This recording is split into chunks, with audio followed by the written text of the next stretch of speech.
¿Qué tal? El día de hoy vamos a hacer una pequeña exposición del tema de la unidad 3, análisis y monitoreo. Bueno, pues el contenido de esta presentación, vamos a empezar con una pequeña introducción de cada tema. Vamos a hablar también de los protocolos de administración de red, los SNMP, las bitácoras, los analizadores de protocolos, sniffers y scanners. Y también vamos a hacer hincapié en los análisis de desempeño de la red, que que es el tráfico y los servicios. Vamos a hablar en específico de esas dos cosas. Después vamos a hablar de QoS, las conclusiones y la webgrafía. Bueno, pues como tal, para introducirnos en el tema vamos a hablar de lo que es el análisis. Como tal, un análisis de redes es aquella acción que determina y describe todas las relaciones que hay entre los usuarios que están conviviendo dentro de una red, y en general aplica tanto para los dispositivos de red como para las aplicaciones. Posteriormente, la definición del monitoreo es que pues básicamente describe el uso que le damos nosotros por medio de un sistema, por medio de una aplicación a la red. Esto constantemente, un monitoreo se lleva a cabo por medio de una herramienta que te permite llevar a cabo todas las acciones para saber si una red está bien o mal, para detectar algunos componentes que están fallando o simplemente informar de la situación actual de la red. Vamos a hablar del primer tema que son los protocolos de administración de red o los SNMP.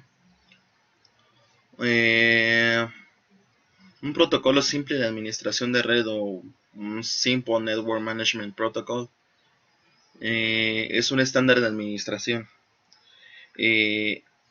Estos estándares de administración a su vez se caracterizan por hacer un conjunto de todos los protocolos TCP/IP que componen las computadoras y hacen consultas sobre la información, sobre diferente tipo de información que puedes llegar a encontrar dentro de una red. Llámese información, llámese aplicaciones, llámese nube, llámese como tal las computadoras, llámese los usuarios. También hay que hacer hincapié dentro de las ventajas que tiene para un administrador de la red ocupar un SNMP. La primera, supervisar la operación de la red. La 2, la configuración de los equipos. La 3, encontrar y resolver fallos. Analizar prestaciones de los equipos. Bueno, retomando un poquito los puntos 1 y 2, ¿por qué trae beneficios a supervisar la operación de la red? Porque te das perfectamente cuenta qué es lo que está pasando. Te ayuda a configurar los equipos porque como un SNMP siempre va a ocupar lo que es el protocolo TCP/IP en una arquitectura cliente-servidor. Es muy útil ocupar lo que son IPs tanto estáticas como dinámicas. Una estática siempre para el servidor y la dinámica para los demás equipos porque pueden seguir cambiando directamente las IPs. Encontrar y resolver fallos sí para dar rápido con la falla. Analizar prestaciones de los equipos. Caso práctico, la escuela. Normalmente las escuelas tienen equipos para prestar. Al menos en mi tecnológico es así. Entonces, cuando un alumno solicita, digamos, la prestación de un equipo para que él la pueda ocupar, pues siempre va a estar arraigado a una IP. Normalmente esos equipos siempre tienen una IP estática, bueno, es lo que yo he visto, y están congelados, y aparte también tienen ciertas aplicaciones que ya traen por default esas máquinas que pues como tal las instalan con con el hecho de que el alumno las puede ocupar, pero no solamente en específico un alumno, sino todos en general. Entonces, con esas aplicaciones se puede rastrear dónde exactamente, en qué parte del edificio está el equipo. 5. Acceder a la información de productos diferentes, de fabricantes diferentes de una misma manera. Eh, pues sí, también cuando se configuran varias computadoras, varios clientes dentro de la red, a menudo los controladores y demás cosas también se pueden compartir por ahí mismo por la red y facilita más la configuración, la instalación y demás cosas. Después vamos a lo que es directamente cómo se trabaja con un SMP, con un SNMP, el entorno de trabajo que lo compone. Pues básicamente este entorno se trabaja o se compone de 4 componentes. El SMI, que es la estructura de la administración de la información. Básicamente este es un lenguaje de definición. ¿A qué me refiero? Es un lenguaje de definición de datos donde se especifican los tipos de datos, el modelo de las reglas que se ocupan para escritura, lectura de datos. En general, ahí se mantiene la información de la administración, cómo se va dando, políticas y demás cosas. Después brincamos a lo que es la administración de la base de la información. Ya que tenemos las reglas dictadas y todos los objetos en su lugar, este, ahora es, ahora es parte de aplicar esas reglas a la información que se está transitando dentro de la red. Entonces, pues nada más es como un conjunto de objetos que te trae beneficios para el almacenamiento de la información de manera virtual y, y como tal también nos ayuda, nos beneficia a encontrar errores dentro de la información que transita o que es empaquetada. Después brincamos a lo que es el protocolo simple de administración, que ahora sí es el SNMP. Como lo dijimos anteriormente, pues es el medio de comunicación para transmitir información, los caminos que siguen los protocolos para el empaquetado.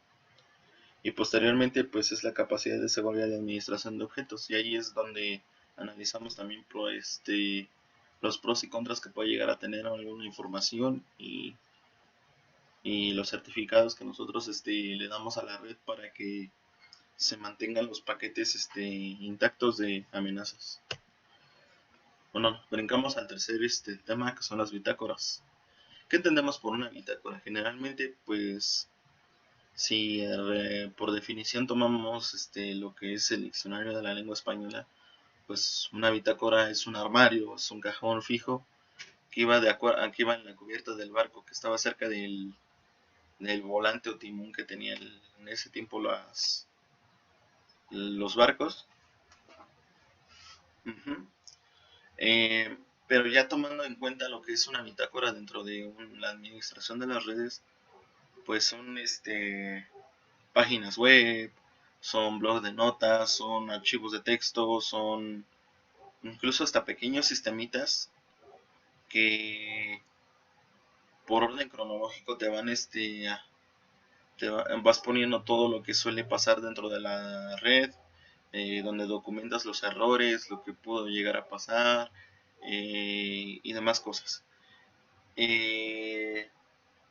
Estas bitácoras a menudo se dividen por temas, pero hay en otras ocasiones en las que no. Hay veces que simplemente si en la bitácora es para la administración de la red, bueno, pues ahí ponemos todo lo que pasa, todo lo que referencia la bitácora de la red. Es decir, hoy tuvo un ataque, bueno, ok, ya lo anoto.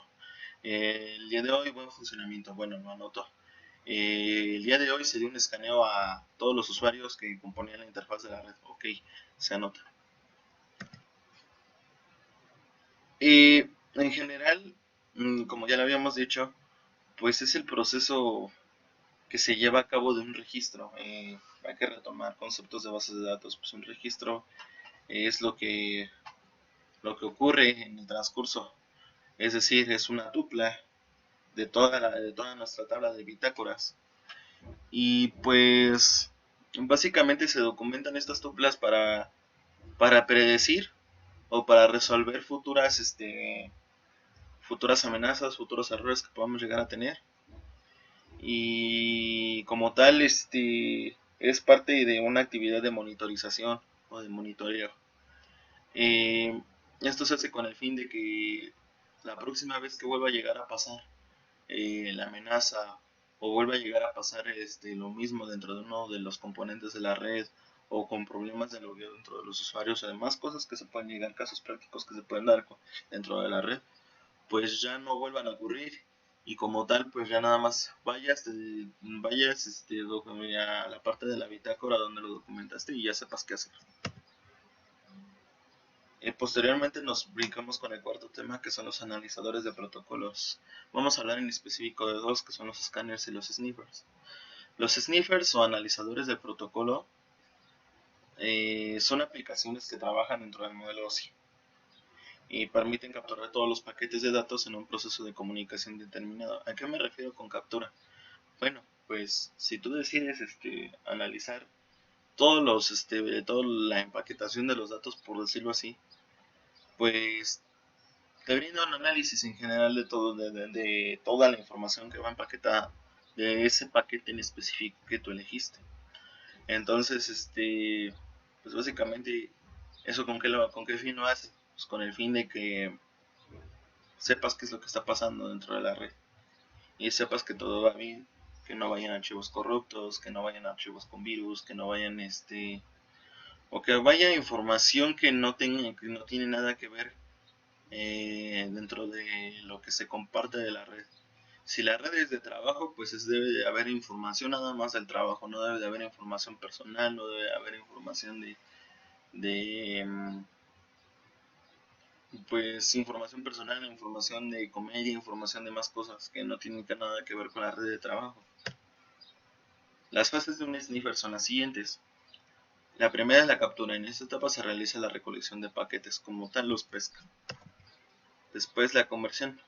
Luego se toman esos datos, lo que son los datos binarios que componen toda la información empaquetada, y el sniffer las convierte a un tipo de dato o a un formato que el sniffer con lo que el sniffer lo pueda interpretar. Después el análisis, ahí es donde ya como tal se lleva a cabo todo el análisis de los datos binarios que ya cachó el sniffer. Y pues ya, como tal, esas son las fases del sniffer. Y bueno, si se llega a complicar o bueno, complicación es una palabra, pero se puede llegar a complicar las fases de un sniffer, pues se podría agregar una cuarta, que pues ya como tal es el informe, en donde te muestra toda la información del análisis que se había hecho anteriormente. Bueno, ya todo esto, ¿cuál es la diferencia entre un scanner y un sniffer? Bueno, pues cabe mencionar que el sniffer tiene también las funciones de un escáner. Eso hay que hacer hincapié. ¿Por qué? Eh, Como tal el sniffer, como ya lo habíamos dicho, captura los datos y nos permite ver qué hay en ese tipo de datos y nos permite analizarlos, cosa que el escáner no hace. El escáner simplemente si tú le dices, oye, por favor, de esta información que ya me llegó a la computadora, escaneala y dime qué es lo que tiene. Pero el sniffer no, el sniffer las cacha desde que va en la transición de los paquetes en la red. Los cacha y una vez de que los agarra, por decirlo así, ya te permite hacer un análisis completo de todo lo que tiene la información e incluso hasta te da el mismo, digamos, te da el mismo informe, el mismo estado de todos los documentos, de toda la información que analizó. Pero esa es la diferencia entre el escáner y el sniffer. El sniffer sí captura los datos, el escáner no. El escáner solamente da un análisis de todos los datos que tú le dices, pero el sniffer los cacha desde que va rondando por la red, por decirlo así. 4. En análisis del desempeño de la red. hablando específicamente de tráfico y servicios. Bueno, pues cuando se trata de hacer un análisis de desempeño en específico del tráfico y los servicios, se habla de un sondeo de las ondas de red que van funcionando dentro de la red. ¿Que es una sonda? Pues son como sondeos que se van dando del tráfico, en todos los caminos que llegan a tener en la red, ¿no? Eh, Se ejecuta de forma continua. ¿Por qué? Porque al final de cuentas debemos de darnos cuenta que por un camino el tráfico puede llegar a tener un buen desempeño, pero eso no asegura de que pasado mañana, dentro de una semana, dentro de un mes, el tráfico sobre ese camino va a seguir siendo seguro, que en teoría tendría que serlo, pero no estamos ausentes de amenazas. Siempre va a haber cosas que pueden llegar a complicar el desempeño de la red, entonces eso es algo que hay que tener mucho en cuenta. Eh, Esto normalmente los hacen en redes que tengan un dominio público y en específico en zonas que pueden llegar a tener deformación. ¿A qué se refiere con deformación? Pues que esté arriesgado, que pueda llegar a tener amenazas. Entonces, estos sondeos llevan la información y pues cada sondeo lleva diferentes pruebas. Eh, Desde que captura los paquetes, le hace el análisis y demás cosas. Incluso también analiza lo que son los componentes físicos de la red, lo que son los switch, los routers, los modems, e incluso hasta, bueno, si hablamos un poquito más atrás, pues también se pueden considerar los hub y demás cosas. Eh, ¿Cómo se llevan a cabo estos sondeos? Pues por medio de algoritmos de simulación. Si recordamos, la mayoría de los componentes que nosotros tenemos dentro de las redes hacen uso de algoritmos de simulación. ¿Para qué? Para poder, eh, ¿cómo es la palabra? Bueno, en pocas palabras, para poder llevar la información por los caminos correspondientes sin tener ocupados los puertos. Eh, a menudo, pues, se hace uso de la simulación porque estos sondeos se llevan a cabo por pruebas que se programan por medio de la simulación. Y así se va acrecentando, digamos, por toda la red a tal punto de que nos da pues un punto de vista de comprensión para ver qué es como o cómo o cómo es que puede llegar a estar fallando todo el diseño de nuestra red, ¿no? Bueno, brincamos a la calidad del servicio o QoS. La calidad de servicio pues se le conoce como el rendimiento de promedio de una red de telefonía de computadoras. Eh, Más se ve desde el ámbito del usuario en este aspecto. ¿Por qué? Porque el usuario es el que ve la red, el que la está usando. No necesariamente va a ser un usuario calificado, digamos, en el sentido de que sea un usuario que sepa o que tenga conocimientos de informática. Siempre va a ser, casi siempre es un usuario que sabe lo básico o que es de otro tronco que no es de informática, que no es de sistemas, que no es de tecnologías de la información. O sea, van a ser usuarios de otros troncos de conocimiento, por decirlo así. Entonces es ahí donde se tiene que medir la calidad de los servicios que van de acuerdo a la red, de lo que es ancho de banda, rendimiento, retraso de la transmisión, disponibilidad, fluctuación del retardo y demás cosas. Eh, pues la calidad de servicio básicamente o regularmente se mide por el transporte de tráfico. Es decir, qué tecnologías nos convienen más para que la transición de los datos vaya a ser mejor y sea más útil y demás cosas. Ejemplos de mecanismos de la calidad del servicio son el tráfico y la garantía del ancho de banda. Incluso también varios servicios que ocupamos en la vida cotidiana como lo es la voz sobre IP, pues se implanta también este tipo de protocolos de calidad de servicio. 6. La conclusión. Pues como tal debemos de tener en cuenta que Un análisis y un monitoreo bien hecho siempre va a tomar en cuenta un SNMP, siempre va a tomar esa herramienta que nos permita eh, tomar en cuenta que nuestra red está en el mejor estado posible para los usuarios y que no debe de fallar tan seguido. Si nosotros hacemos el buen diseño de una red desde el principio, nos va a facilitar mucho las cosas a la hora de administrarla. ¿Por qué? Porque nunca va a tener errores, casi siempre los usuarios la van a poder ocupar y pues digamos, una red que está bien hecha, que está bien diseñada, casi no está absuelta de amenazas, pero sí las podemos reducir en gran medida si se hace de la forma correspondiente. Más si aplicamos también y tomamos en cuenta lo que es eh, el análisis del tráfico de la información, porque al final de cuentas toda la información empaquetada que transita de usuario a usuario, más específicamente hablando en una topología de estrella, que es donde casi siempre los usuarios comparten con todos, si tomamos en cuenta ese tipo de herramientas, ese tipo de análisis y los hacemos programados, es decir, que cada cierto periodo de tiempo nosotros podamos hacer ese análisis, pues nos va a traer cosas positivas en ese aspecto porque vamos a saber el estado de la información, si va corrupta, si va con amenazas y si está funcionando en el tiempo que es, o sea, la comunicación entre los computadores. Y como tal, pues nada más tenemos la web gráfica. Y con eso sería todo. Gracias.